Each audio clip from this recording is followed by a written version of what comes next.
सोचना जरूरी है, लेकिन ज्यादा सोचना कब बीमारी बन जाए यह पता नहीं चलता। नमस्कार दोस्तों, मैं doctor Mayank Agarwal, senior psychiatrist, नशा मुक्ति स्पेशलिस्ट और माइग्रेन स्पेशलिस्ट हूँ। दोस्तों, आज मैं बात करूंगा कि कैसे व्यक्ति ज्यादा सोचने से बीमारी से ग्रसित हो जाता है और कैसे उसके मेंटल और फिजिकल हेल्थ पे इफेक्ट आता है। दोस्तों, किसी भी व्यक्ति को तरक्की करने के लिए सोचना चाहिए। उसको सोचने से ही उसकी व्यक्ति की ग्रोथ होती है। वह व्यक्ति प्लानिंग करता है, लाइफ में आगे कैसे बढ़ना है, कैसे डिसीजन लेना है, अपने गोल्स को कैसे पूरा करना है। तो वह व्यक्ति अगर सोचेगा नहीं तो तरक्की नहीं कर पाएगा। थोड़ा स्ट्रेस हर व्यक्ति को आता है और थोड़ा स्ट्रेस हर व्यक्ति को लेना चाहिए। स्ट्रेस लेने से व्यक्ति के माइंड की ग्रोथ भी होती है, व्यक्ति को डिसीजन लेने में, प्लानिंग लेने में काफी हेल्पफुल होता है। लेकिन अगर व्यक्ति बहुत ज्यादा सोचता है, बहुत डीप में सोचता है, हर समय सोचता है, कुछ काम कर रहा है तो सोचे जा रहा है एक वस्तु को जिसको सोचना नहीं है, जिसको ज्यादा सोचने की जरूरत नहीं है, उसमें बहुत ज्यादा डीप में घुस गया है, उसके बारे में निरंतर सोचे जा रहा है। सब काम छोड़ के व्यक्ति एक विचार में घुस गया है, एक थॉट्स को बार बार सोचे जा रहा है, तो यह बीमारी बन सकती है। ज्यादा सोचने से व्यक्ति को क्या क्या फर्क पड़ता है। कोई व्यक्ति अगर लंबे समय तक सोच रहा है तो उसके फिजिकल हेल्थ पे काफी फर्क पड़ता है। सबसे पहले व्यक्ति की नींद डिस्टर्ब होती है। उसको रात को सोते समय वही विचार आएगा, बार बार आएगा। जब भी रात को अगर उठ जाएगा तो व्यक्ति उसी विचार को लेके बैठा रहेगा, उसके बारे में सोचेगा।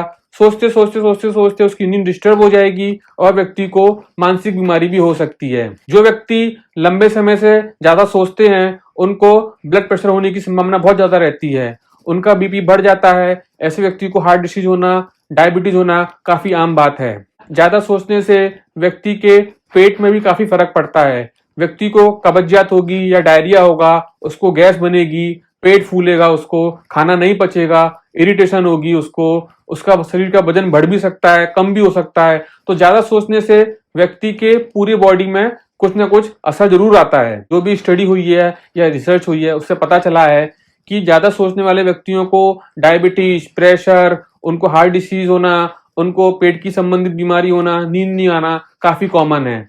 उसके बाद जो व्यक्ति ज्यादा सोचते हैं उनका इम्यूनिटी काफी कमजोर हो जाती है। उनको बहुत जल्दी जल्दी इन्फेक्शन लगता है, किसी का गला खराब हो जाता है, किसी को जल्दी जल्दी बुखार आता है, वायरल फीवर हो जाता है, उनको कोल्ड हो जाता है। तो जो भी व्यक्तियों को ज्यादा सोचने की आदत होती है उनको इस तरीके के सिम्टम्स भी हो सकते हैं। इसके बाद ज्यादा सोचने से मेंटल हेल्थ पे काफी फर्क पड़ता है। जो व्यक्ति लंबे समय से ज्यादा सोचते हैं, ओवर थिंकिंग करते हैं, नेगेटिव थॉट्स आते हैं, उनको डिप्रेशन होना, एंजाइटी होना, चिंता, पैनिक अटैक, घबराहट, बेचैनी, ओसीडी होना, इस तरीके की बीमारी होने के बहुत ज्यादा चांसेस होते हैं। जो व्यक्ति लंबे समय से ज्यादा सोचते हैं उनकी नींद डिस्टर्ब हो जाती है, उनको मन में उदासी लगती है, घबराहट होती है, किसी काम में मन नहीं लगता है, व्यक्ति की जो डिसीजन पावर है काफी कमजोर हो जाती है, उसकी जो प्रॉब्लम सॉल्विंग स्किल्स है वो काफी कमजोर हो जाती है, किसी चीज में ध्यान नहीं रहता है व्यक्ति का, खोआ खोआ रहता है व्यक्ति। ऐसे व्यक्ति लाइफ में क्या आगे क्या करना है उसको डिसीजन लेने में भी काफी प्रॉब्लम होती है। उनको मेमोरी इश्यूज होते हैं, कॉन्सेंट्रेशन काफी कमजोर हो जाता है, क्योंकि ऐसे व्यक्ति हमेशा सोचते रहते हैं। उनके मन में कुछ भी काम कर रहे हैं वही विचार आएगा। जो व्यक्ति को सोचना नहीं चाहिए, फालतू थॉट्स है, वो सोचता रहेगा, काफी डीप में चला जाएगा। तो जो प्रेजेंट में व्यक्ति को जो करना चाहिए, जो व्यक्ति को अपना काम पे फोकस करना चाहिए, वो नहीं कर पाता है और व्यक्ति को उससे और भी नुकसान होता है। इसके बाद हम बात करेंगे, अगर व्यक्ति को ओवर थिंकिंग की प्रॉब्लम है तो ऐसे व्यक्ति ओवर थिंकिंग से कैसे बच सकते हैं, कैसे ओवर थिंकिंग से बाहर आ सकते हैं, कैसे उनकी लाइफ ठीक हो सकती है। सबसे पहले व्यक्ति को पता लग रहा है कि उसको ओवर थिंकिंग हो रही है, व्यक्ति बहुत ज्यादा डीप में सोच रहा है, तो ऐसे व्यक्तियों को सबसे पहले अपने माइंड को डिस्ट्रैक्ट करना चाहिए। डिस्ट्रैक्शन में व्यक्ति को अपने सोशल एक्टिविटी में पार्टिसिपेट करना चाहिए, फैमिली मेंबर के साथ गेम करना चाहिए, उनसे बातें शेयर करनी चाहिए, घर में बच्चे हैं तो उनसे बातें करना चाहिए। बेसिकली माइंड को डाइवर्ट करना है। वो जो थॉट आता है जो व्यक्ति को बहुत ज्यादा तकलीफ देता है, व्यक्ति को उसको फैमिली मेंबर से शेयर करना चाहिए, अपने मन में नहीं रखना चाहिए, अपने फ्रेंड्स से शेयर करना चाहिए, उसका क्या सोल्यूशन है उस पर काम करना चाहिए। व्यक्ति को सोचना चाहिए जब कभी ऐसे थॉट्स पास्ट में आए हैं तो उसके क्या रिजल्ट्स आए हैं। अगर व्यक्ति ऐसा करेंगे तो उनको पता चलेगा जब कभी पास्ट में इस तरीके के थॉट्स आते थे तो ये फालतू थॉट्स होते थे, मतलब कि कुछ ज्यादा इफेक्ट नहीं पड़ता है। ज्यादा से ज्यादा क्या इफेक्ट पड़ेगा लाइफ पे, अगर व्यक्ति को मान लो कोई नेगेटिव थॉट्स आ रहा है तो उसकी लाइफ में ज्यादा से ज्यादा क्या इफेक्ट पड़ेगा, इस पर आकलन करना चाहिए, इसके बारे में सोचना चाहिए। व्यक्ति को फ्रेंड से, फैमिली से डिस्कशन करना चाहिए, वो लोग हेल्प करेंगे तो व्यक्ति को एक सपोर्ट मिलेगा, उसको एक मोरल सपोर्ट मिलेगा।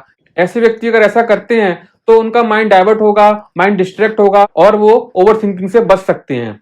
इसके बाद जो दूसरा मेथड है उसमें योगा मेडिटेशन। योगा मेडिटेशन करने से व्यक्ति के माइंड में जो ओवर थिंकिंग हो रही है, जो अनवांटेड थॉट्स आ रहे हैं, जो व्यक्ति जो सोचे जा रहे हैं, उसको डाइवर्ट हो जाता है, वो थॉट्स मन से निकल जाता है। व्यक्ति को जो ओवर थिंकिंग से एंजाइटी, डिप्रेशन होता है, ऐसे व्यक्तियों को योगा मेडिटेशन करने से काफी रिलीफ मिलता है। जिन किसी व्यक्तियों को ओवर थिंकिंग की प्रॉब्लम है उनको प्रॉब्लम सॉल्विंग स्किल्स पे ज्यादा वर्क करना चाहिए। प्रॉब्लम सॉल्विंग स्किल्स में कि वो जो विचार आ रहा है उसको कैसे सोल्यूशन ला सकते हैं, उसको हम कैसे ठीक कर सकते हैं, उस पर काम करना चाहिए। ना कि वो थॉट्स में घुस जाए, डीप में चले गए, कोई मतलब नहीं है। उसका सोल्यूशन क्या है, बेस्ट पॉसिबल सोल्यूशन जो जल्दी से जल्दी हो सकता है, उस पर काम करना चाहिए। व्यक्ति को एनालिसिस करना चाहिए कि इस थॉट से व्यक्ति की लाइफ में क्या क्या हो सकता है, क्या क्या व्यक्ति को नुकसान हो सकता है, फायदा हो सकता है, उस पर काम करना चाहिए। अगर व्यक्ति को रात को कोई थॉट परेशान कर रहा है और बहुत ज्यादा व्यक्ति सो नहीं पा रहा है तो व्यक्ति को एक डायरी बनानी चाहिए, डायरी में अपने थॉट्स को लिखना चाहिए और यह सोचना चाहिए कि इस थॉट के बारे में व्यक्ति कल डिस्कस करेगा या परसों डिस्कस करेगा, उस पर अटके नहीं रहना है।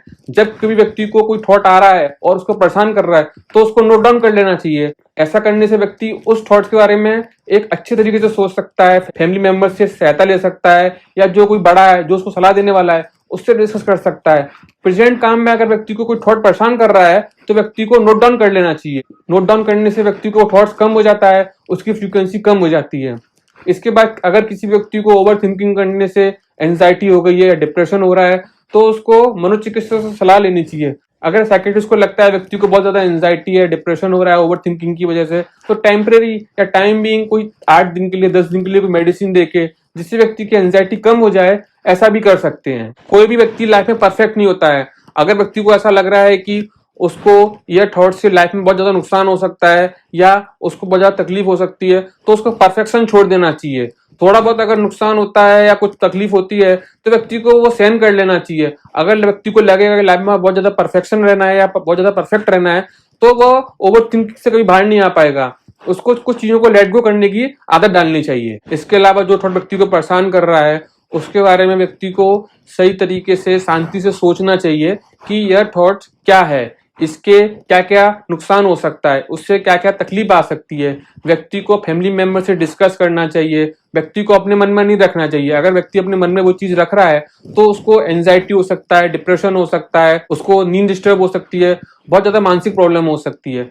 तो व्यक्ति को, अगर व्यक्ति शेयर कर रहा है या उसको समझ रहा है, अपने थिंकिंग पैटर्न को समझ रहा है कि ऐसे थॉट्स कभी पास्ट में आए थे तो क्या नुकसान हुआ था या नहीं हुआ था, अगर इस तरीके से व्यक्ति करेगा तो उसको ओवर थिंकिंग से बाहर आ सकता है। ऐसे जो भी व्यक्ति हैं जिनको ओवर थिंकिंग हो रही है, ओवर थिंकिंग से प्रॉब्लम आ रही है, तो ऐसे व्यक्तियों को जो मैंने बताया है वो सब टेक्निक अपनानी चाहिए, उससे व्यक्ति ओवर थिंकिंग से बाहर आ सकता है। लेकिन ऐसा नहीं करना है कि बिल्कुल सोचना ही बंद कर देना है। थोड़ा सोचना तो बहुत जरूरी है, सोचेगा नहीं तो तरक्की कैसे करेगा। तो व्यक्ति को सोचना है लेकिन एक लिमिट में सोचना है। तो जिन किसी व्यक्तियों को ओवर थिंकिंग की प्रॉब्लम है, खुद से सॉल्व नहीं कर पा रहे हैं, तो उनको साइकियाट्रिस्ट से भी हेल्प ले सकते हैं। Thank you.